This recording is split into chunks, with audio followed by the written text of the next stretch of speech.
Good morning and welcome. Welcome to the Core Connection. I'm Mira Rubin here with you on Enlightened World Network.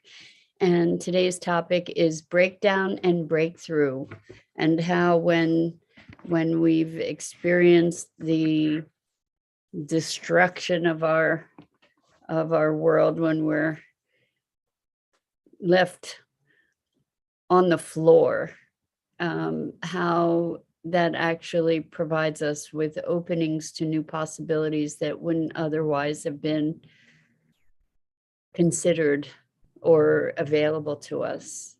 And so from the darkness comes the light.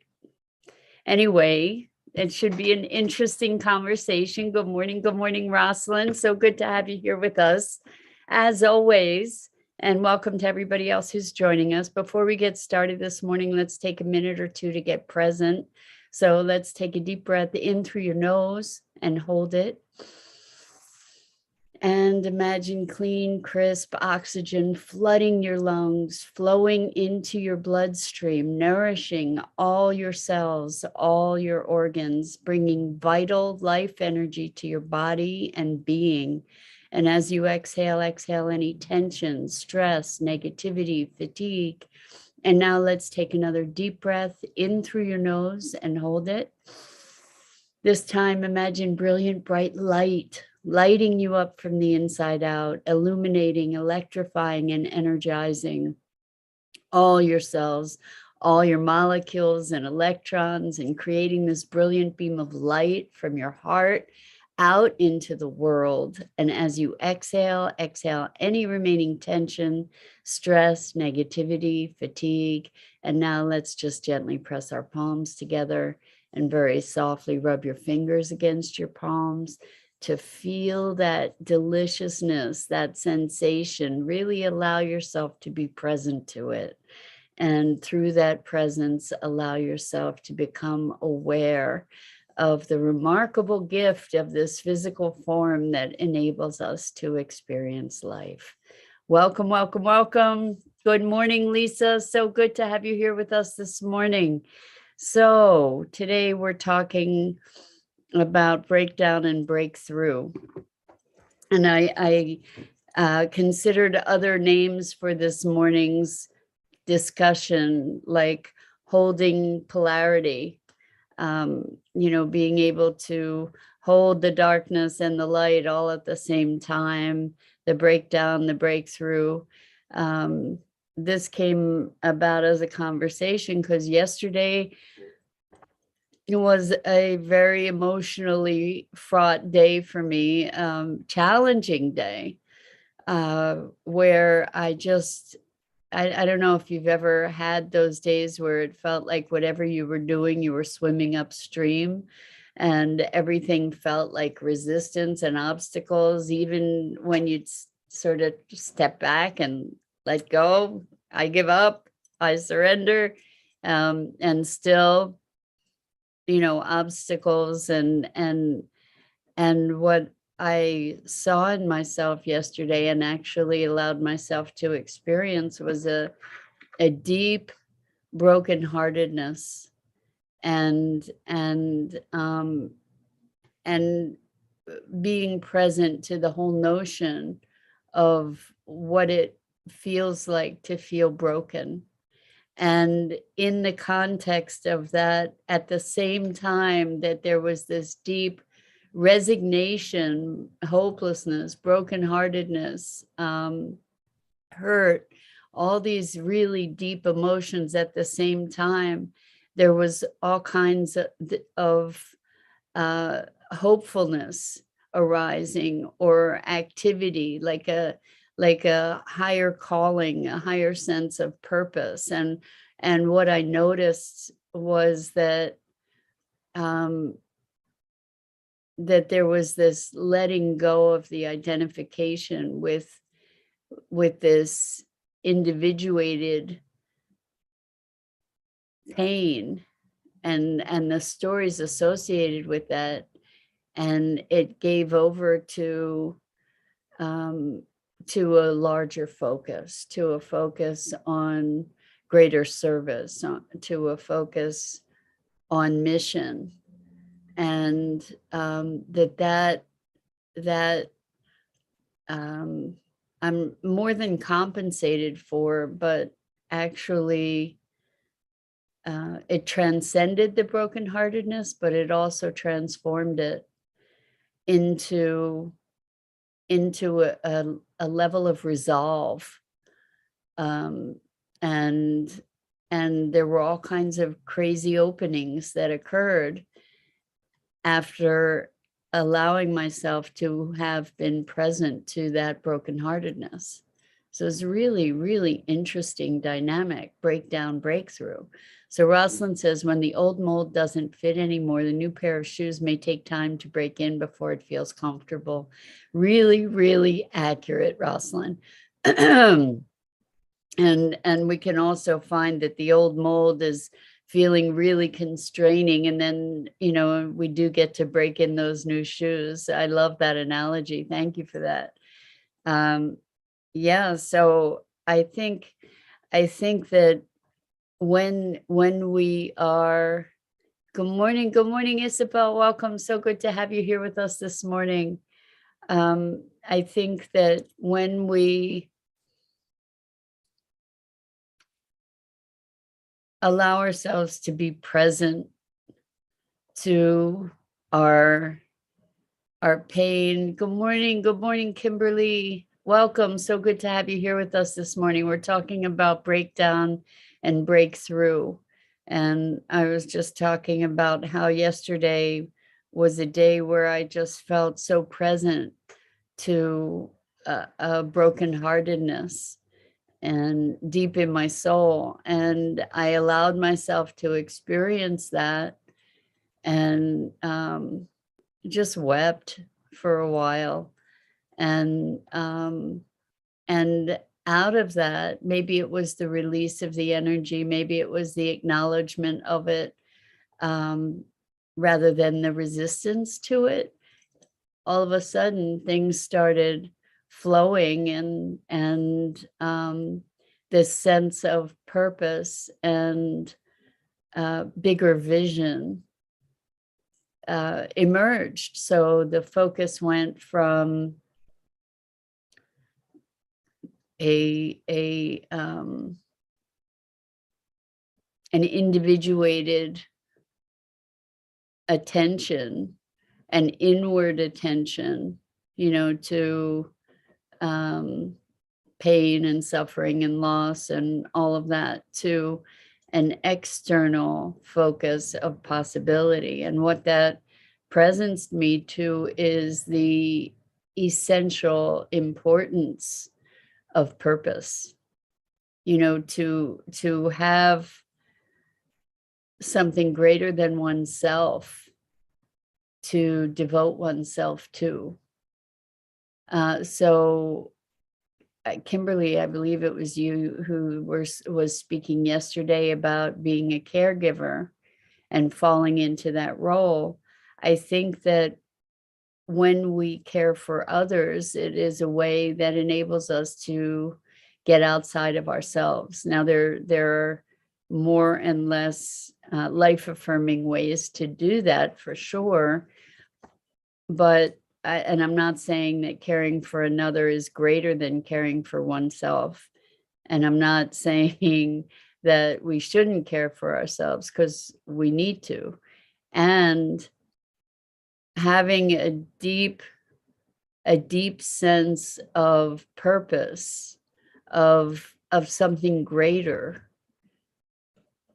is transformative. It gives our lives meaning, it gives us resilience, it gives us a reason to continue, it gives us a reason to wake up. It gives us a new conversation. When we have a conversation about possibility, it's a whole different ballgame than when we have a conversation about what's wrong with ourselves, what's wrong with the world. A sense of purpose, as I'm speaking of it, is not about well, I know it can be about righting wrongs and about fixing things, but it also can be about creating new possibilities. So there's all different dimensions. Some people get a great sense of purpose from fighting against existing wrongs. And I think that can be incredibly empowering and impactful. And I do believe that there's another level of play that enables us to be living in the realm of possibility and creation rather than trying to destroy something that's existing to create something else. Kimberly says, my new saying is lean into my feelings and emotions. Well, I love it, Kimberly. And when we can recognize our feelings and emotions as feedback rather than as some kind of truth, when we can use them as prompts to explore things more deeply rather than as a state of being, a state of existence, when we can use them as information to learn more, they're particularly powerful as we recognize them. And so what I noticed for myself in my brokenheartedness was feeling adrift and feeling hopeless.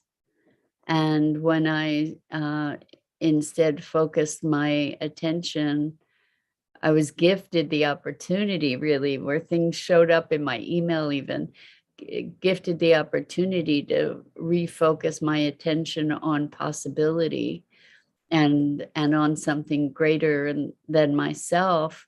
Then the void that I was feeling got filled with a hopefulness.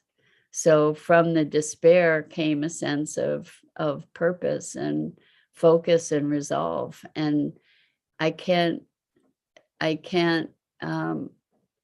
overemphasize the importance or the value of that kind of transformation of attention.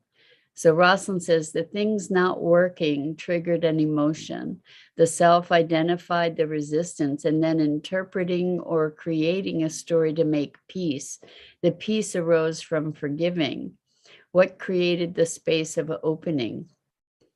So Rosalind, I love the sequencing here. And I'm not sure if you're asking about my situation specifically, but what in my situation, because that's the example that I can give, is I noticed this deep experience of emotion and resistance to the emotion. I released the resistance to the emotion to allow myself to actually feel the brokenheartedness.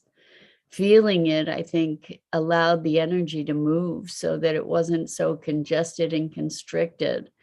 And I can't say that there was an active or conscious experience of forgiveness, but when maybe you say what created the space of opening, I think what created the space of opening was allowing myself to experience the feelings, to stop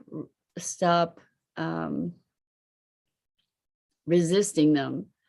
And then it was interesting because there was a very natural movement from that into possibility, into refocusing my attention. And I don't know if it was that there was I'm trying to remember how that actually occurred, but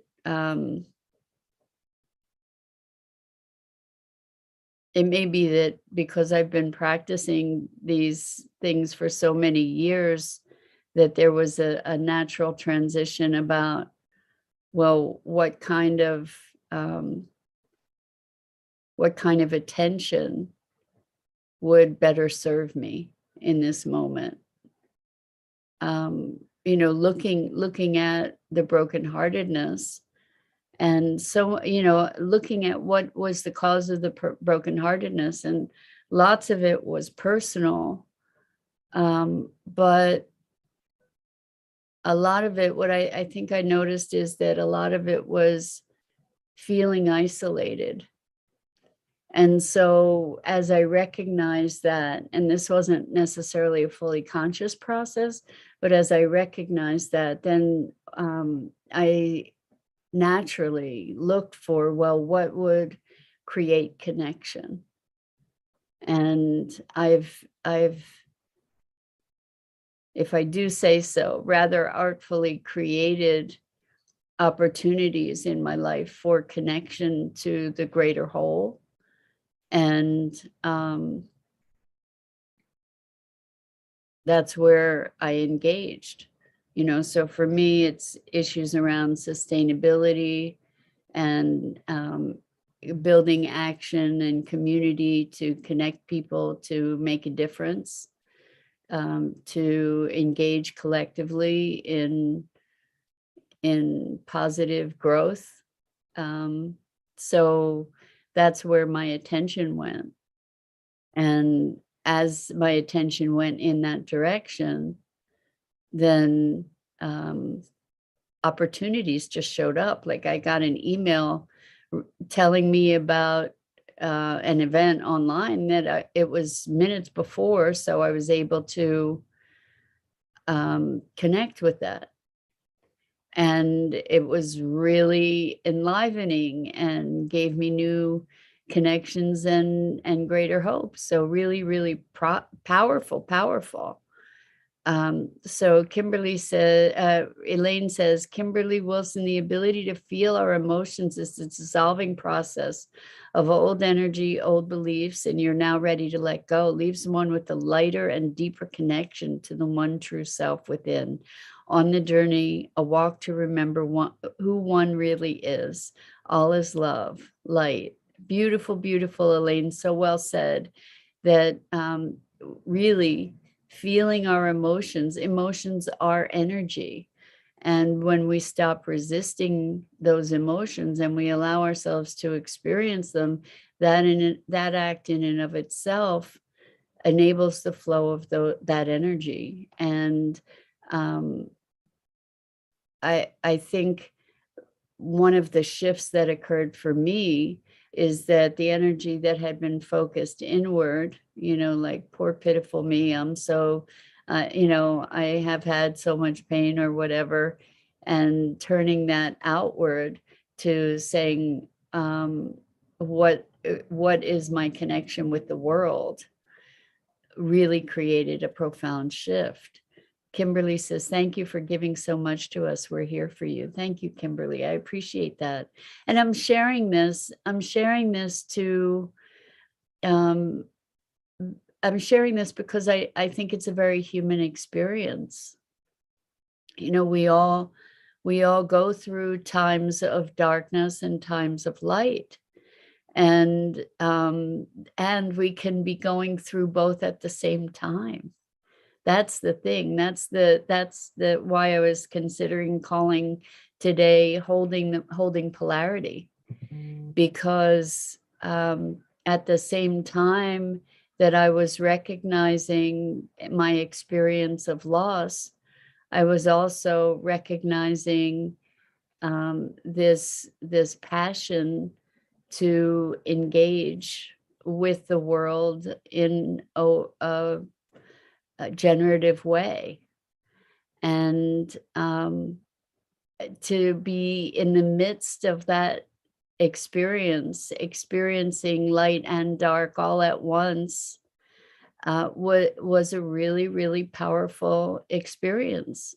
And to hold those polarities, to hold the brokenheartedness and the hopefulness all in one moment. And that's where we get to this greater place, this place of transcendence, of some, of a greater unity, to be all of it. So we talk about the shadow self, we talk about the ego, we talk about darkness and light. And the truth is that we are all of it, all at once, that it all coexists. And in that coexistence, we have the opportunity to choose, to be present, to be aware. And so I experienced that deep contrast, and that enabled me to consciously shift my awareness and my attention and my energy elsewhere, having felt the depth of the energy of the sorrow and the grief, to move into, to use the energy of that, to use the fuel from that, to fuel the hopefulness, to fuel the inspired action. And I think that there's a powerful alchemy here for us to be present to, for us to be aware of, that all that pent up energy of deep emotion, when we allow ourselves to experience it and liberate that energy, then that energy can be directed to something out of inspiration that can make an impact. And so as I'm thinking about it, what happened, now I remember what happened was that I had a meeting scheduled after I was weeping. I had a meeting scheduled to talk about a vision that I have. And I've discussed this with you guys for what I was calling a water summit. I think we're going to call it the Water Cycle Symposium or something like that. I'm not sure yet. But anyway, so I had a meeting to talk about that and the eco park vision that I have.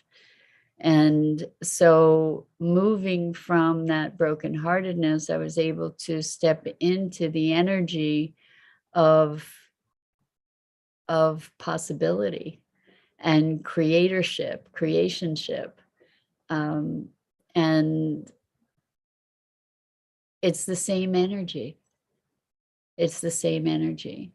And by liberating it, by presencing myself deeply to that brokenheartedness, hopelessness, despair, I was able to free that energy to move it into something more more fulfilling, or I don't know, I was going to say life affirming, but frankly, any experience, any emotion that we really experience is life affirming, even if it's painful, right? That a good life isn't a life that avoids the pain. We get to experience all of it, right? The richness of all of it. And so much of what we talk about here is about embracing embracing our wholeness. So we get to embrace those uncomfortable emotions or those painful emotions and experiences equally to the experiences that are uplifting, right? And in fact, maybe those painful experiences are the vehicle to our upliftment oftentimes, right? Because they create openings that wouldn't otherwise be there. So Kimberly says, Elaine Leonard, I choose love, light, love, light, and embrace the new experience of not being impulsive, sit still in my emotions, not taking a drink to numb my emotions. I did a really good job yesterday, had a major trigger. Thank you for your support, love, and kindness. Kimberly, congratulations. Congratulations. That is so profound. to be able to, rather than needing and taking action to escape your experience and your emotion, to really be present to it, to sit in it and feel it and allow that to be feedback. So delighted to hear how you're empowering yourself. Congratulations. That's so huge. Because the temptation is to numb ourselves, right? It doesn't feel good, so I'm going to make it go away. And believe me, you're not alone in that impulse to want to turn it off, make it stop, right? Give me an escape, whether it's alcohol or drugs or food or TV for that matter, or something that allows us to escape. Sometimes sitting still, meditating, it'll give you the buffer that you need to be able to take a breath, to be able to come back to yourself. And so congratulations, that's beautiful. Lisa says, I love when that happens. Sound like you released a lot of which no longer serves you to make room for the new. Thank you, Lisa.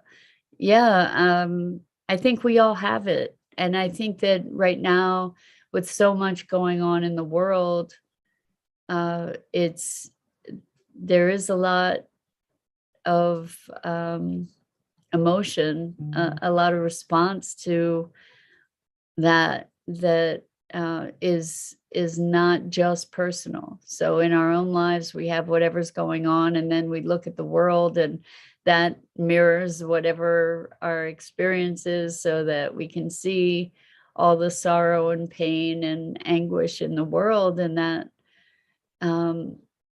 by allowing the experience of it, we can move into possibility. It's remarkable how we can transform our experience and our perception in a heartbeat.